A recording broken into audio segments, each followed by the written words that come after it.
morning. Welcome back to Cardens. I'm Lauren Carden, and today I just wanted to hop on and do a quick houseplant update because I realized that it has been almost a year since I did my last plant tour. My plants have grown so much, and I'm so excited to share them with you. So if you're excited to see them, please be sure to give this video a big thumbs up down below. It really helps this channel grow, and it means a lot to me. And if you do end up sticking around till the end, I'm going to make a super special announcement because we just hit 500 subscribers this month and I'm really grateful. So without further ado, stick around and let's get into the plants.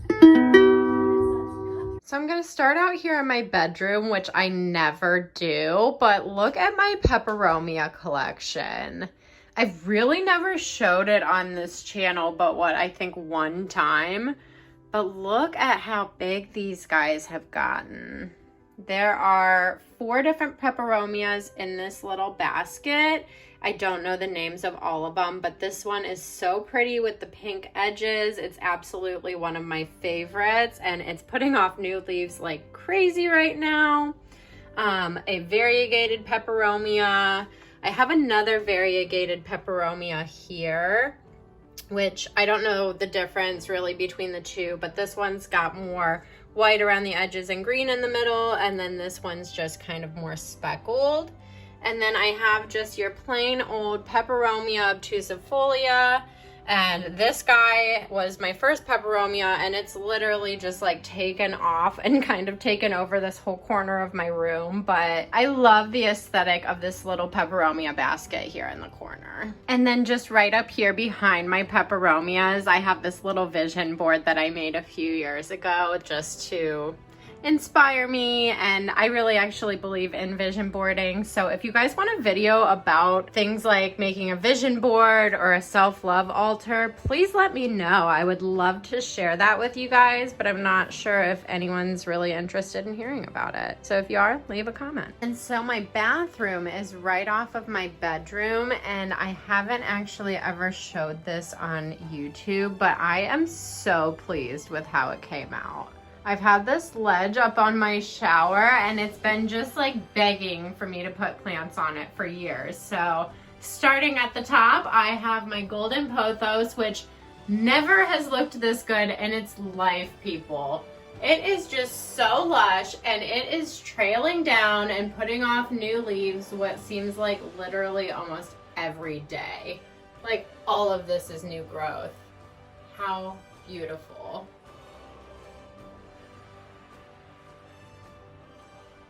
And it's so long.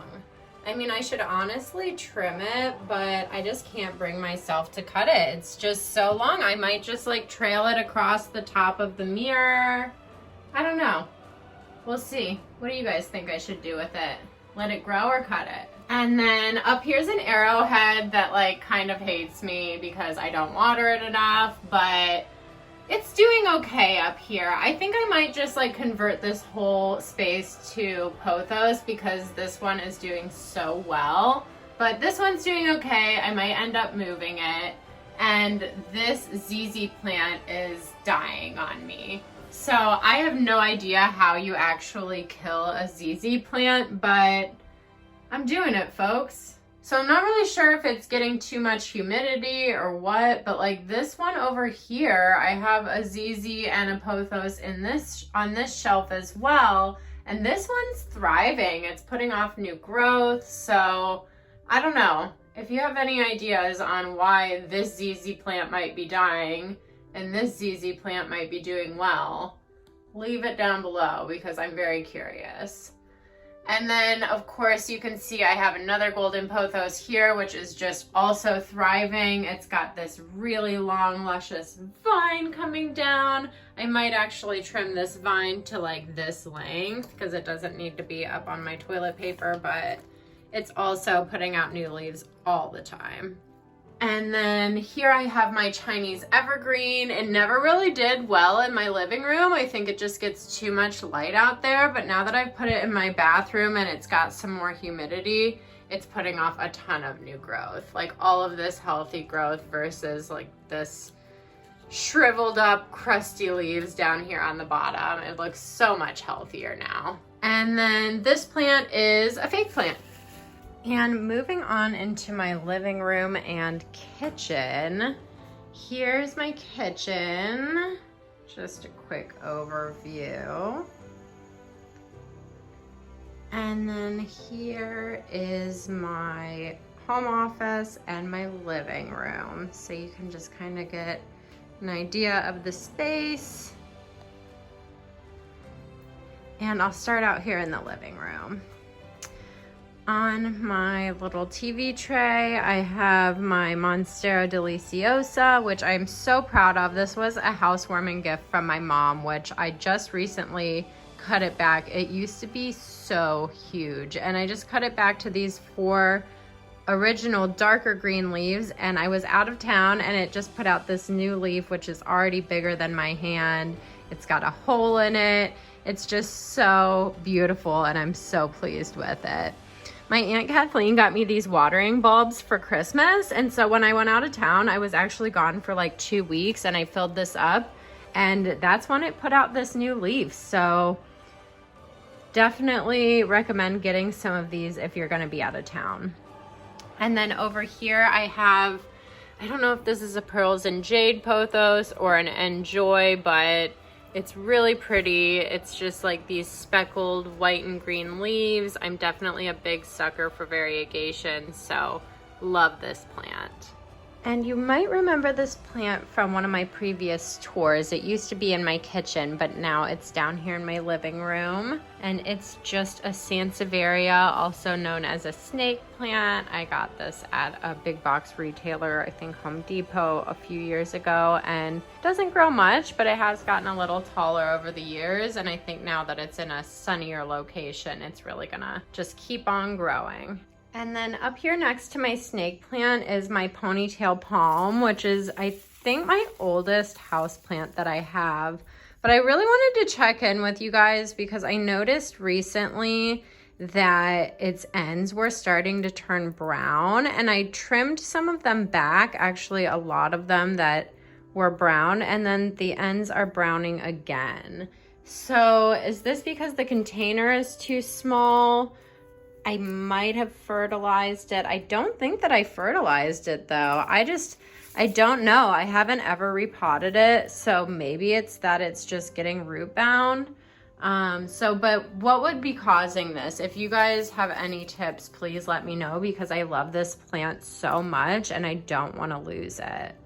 And you guys might remember from my previous how to hang houseplants video, but I did this cute little like wall of hanging house plants up in front of my south facing window, and I just really love how it looks, and they're really starting to fill in and grow. This is my Philodendron Brazil, which is just a beautiful house plant. The variegation on the leaves is just so pretty, and I love that the leaves are heart-shaped. Wow, this guy really needs water. Look at how curly the leaves are. This is how you can tell when your philodendron needs water. The leaves will start curling up and it'll look all shriveled up. It's very dramatic, but it usually bounces back. So I'll definitely be watering this guy today. This is just real life, folks. But it is a very rewarding plant to have. And here next to the philodendron, I have an elephant bush. I'm pretty proud of this guy. I haven't had much success with trailing succulents in my house before.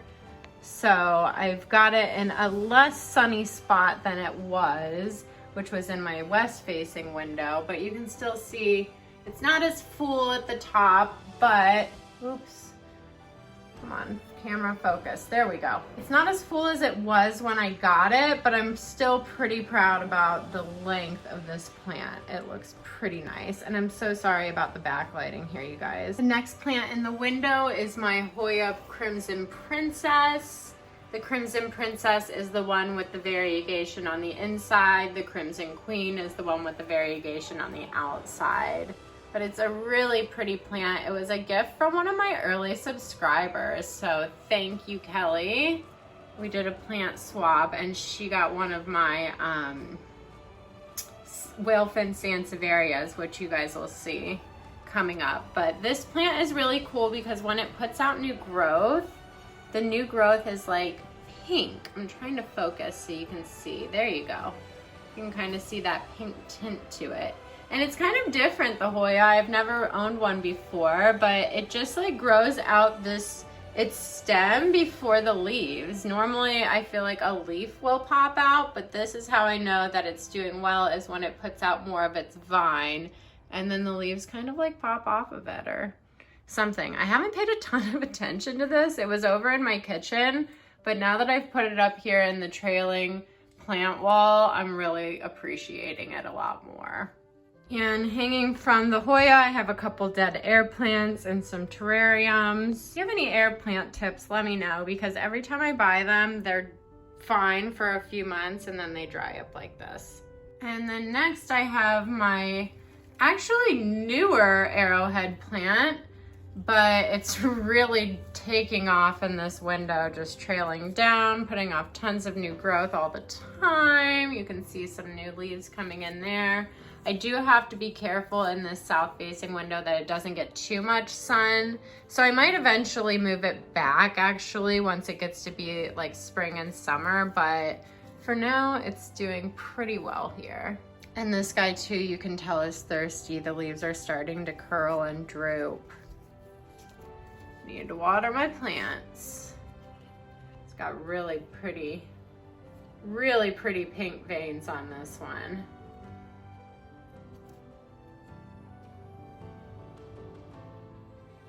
And then the last two are some of my favorites. I think I say that about all of them. But I have my satin pothos, which also needs water. I haven't watered my window plants in a very long time because I'm a terrible plant mother, but they do fine. You can just see the really pretty silver sheen on these plants. It's like a satin finish. Their leaves are like thicker, but again, when they need water, they'll start curling like this. They'll look a little more limp. So we'll give everybody a drink after this video, no worries. And then the last plant in the Hanging Plant Hall of Fame up here is my neon philodendron. And I just really love how philodendrons look because of their heart-shaped leaves. They're so cute. So this one's a solid, not variegated version. And the leaves are just these really bright, almost neon green, hence the name neon philodendron. And down here on this little table, I have my variegated rubber tree and my burgundy rubber tree, which this one someone said before looked like it had a fungus or something. I don't know. It's like never put off new growth, but it's never really died on me either. So I don't know what's going on with this, but it's got these like weird dustier leaves. I don't know. I don't know. Should I trash this plant, you guys? What can I do to save it? It hasn't like infected any of my other plants, but it's never really done that well. This one, on the other hand, thrives and literally puts off new growth all the time. Here, let me turn it. And the new growth is really pretty. It's got these pink tips, you can see, and the variegation is just beautiful on this plant. Here's another new leaf. You can see the little pinkness, and just looks like someone hand painted these leaves. They're absolutely gorgeous. That one's really white. It's really pretty. Some of them are more yellow, some of them are more white. I didn't dust these leaves at all. I've been out of town for a few weeks, you guys. And I just decided to do this video on the spur of a moment rather than prepping for it like I normally would. So just taking a step back, this is the view of my living room.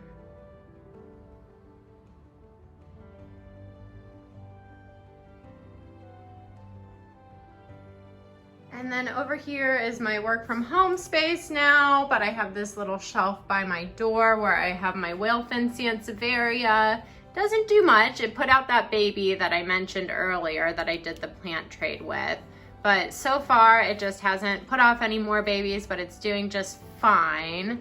And then I have my string of pearls, which has been doing so well for so long, and then all of a sudden it flowered on this side and started dying. So I'm not 100% sure what's going on with this side of the plant, but this side of the plant is doing really well. So maybe that side's not getting as much sun, and that's the issue. But you can see that the pearls are super full. It's super long. My recommendation with this plant is to give it more water than you think it would need. It doesn't like to dry out completely, in my opinion. But if you have any feedback on what's going on this side of the plant, please definitely let me know, because this is one of my prize plants and I don't want to lose it. And then this is my west facing window. I feel like there's a lot of potential for this space, but it also was starting to feel a little cluttered when I had so many plants in the window, just because I work here now. So I've kind of spread the plants out to other locations. But I do still have 2 plants over here. This one is called Little Pickles. And I have it all piled up on itself right now because it was starting to get really long and leggy, and all of the pickles, I guess, were like really down here and not getting as much sun. So I'm trying to hope that it'll like root down and start growing out from the top again. So if you have any recommendations on how to kind of get leggy plants to be full up at the top again, let me know. But this is a really cool plant if you ever see one. It's very similar to a string of pearls, or really any of the string ofs that you'll see out there. Love it. And then this plant is so pitiful, but I refuse to get rid of it or give up on it. It needs watered really bad. It's my Pilea peperomioides that I loved. I got at Rogers Gardens, which if you've never been to Rogers Gardens, it's this huge greenhouse type plant and garden store down in Orange County. But this is all that's left of my Pilea at this moment. I can't seem to figure out the right mix of like water to sun ratio, letting it dry out. I know that it is more succulent, so it doesn't want a ton of water, but I think I let it dry out too much. I don't know how much sun it needs. I don't know. Help me, you guys. Help me with this plant, because clearly it's not doing so hot. But plants that are doing better are my, again, Pearls and Jade or Enjoy Pothos. This is the mother plant that I took that other plant from, but it's really doing well up here in this west facing window. They typically like more sun than a normal pothos because of the white variegation. So any place that's white on the leaves doesn't have chlorophyll in it, so it needs more sunlight so that the green parts can actually work harder for the plant and feed the plant. There's your little fun fact of the day. And then up here is a Christmas cactus that I got this year for Christmas as a gift to myself. So I've just got it up here right now, and then I'm gonna try and get it to bloom this winter. You can actually see one of the flowers back there is still on it. And then down here in the corner in my kitchen is kind of a pitiful mess right now. I have this asparagus fern. I was told that ferns are very difficult, and they weren't lying. It's just hanging on. It's probably gonna go soon. But if you know how to save this, let me know. Like, can I just cut it off and stick it in water? Most of the branches have dried up though. It's a very delicate plant. I had a maidenhair fern for a minute, a very like literal minute, but that also died. So ferns are not quite for me. It's a little too dry. They like more humidity. And then here is another plant swap that I did with Kelly. It's my Monstera adansonii, which isn't doing that great in water, but it's not doing that bad. It hasn't died yet. I should really plant it because this is a wish list plant for me, but I just haven't gotten around to doing it yet. So we'll see how that one goes, see if it shows up in the next plant tour or was a casualty. But this one I've had for a really long time, and it just does okay. It's a Dracaena Gold Dust. You can see like the yellowish, goldish dust on the leaves. But it just does okay. I think it likes a little bit lower light. I had it in a sunnier location before, but in this corner in the kitchen, it's doing fine. And then here I just have some ZZ plant cuttings in water, and then a Monstera deliciosa plant cutting in water. I let it dry up a little bit too much, so this leaf started to brown, but it has put off tons of new leaves in the water. They just keep getting smaller. I don't think that it'll really ever take off here, but I just like the way that it looks. So I'm gonna cut that back and then let it keep growing. So then this is just like the overview of my kitchen. And up here on the fridge, I actually have this little cactus magnet that my neighbor got me, super cute. And I have a bit of my Sansevieria collection up here. I have a Sansevieria starfish, which really took off after I replanted it. It's doing great up here in this location. I have another Sansevieria trifasciata, just a tall snake plant, and a Sansevieria samurai up there, which is very pointy, which is why I put it up on top of the fridge and the microwave, because sometimes I would get poked by it and it was painful. So now it's in a safer location. And these guys don't need watered as much either, so this is a better location for my Sansevierias, which is just a little bit more up and out of the way, but still beautiful and there for me to view. And then last, and certainly not least, finishing out the kitchen at the coffee bar is my ZZ plant. As you can tell, I have a bunch of these plants mixed throughout my house. They really aren't that finicky. They can do well with lower light conditions. They don't need watered, but like once a month. So if you're a new beginner with houseplants, these are a fun way to add some greenery to your space and yet not take a high risk. So I know you guys are super eager to hear my announcement, and I've been working on this in the background for quite a while now, but since I just hit 500 subscribers, I thought this was the perfect time to release it. And that is my own online store. I really enjoy doing graphic design as a hobby, and so I was able to translate that into a print-on-demand store where you can order different designs that I've done on various different products like socks, magnets, stickers, face masks, etc. And today's video is brought to you by Succulent Socks. Each new video that I make, I'll release one new design that you guys will get an exclusive sneak peek first preview on. So be sure to always stick around till the end of my videos to see the new designs. And if you'd like to support this channel and help it grow, check out my link down below in the description to get your pair of succulent socks or face masks. And I'll see you next time on Cardens Gardens. Bye! We done work hard for this. You can tell I'm my heart in it. I love my women with some confidence. Hard to get it back and go ballin' with. We was dropping out apartments. Home to your dome where the carbon is. We done popped out carbonate. And when we top down, know what time it is. We done worked hard for this. You can tell I'm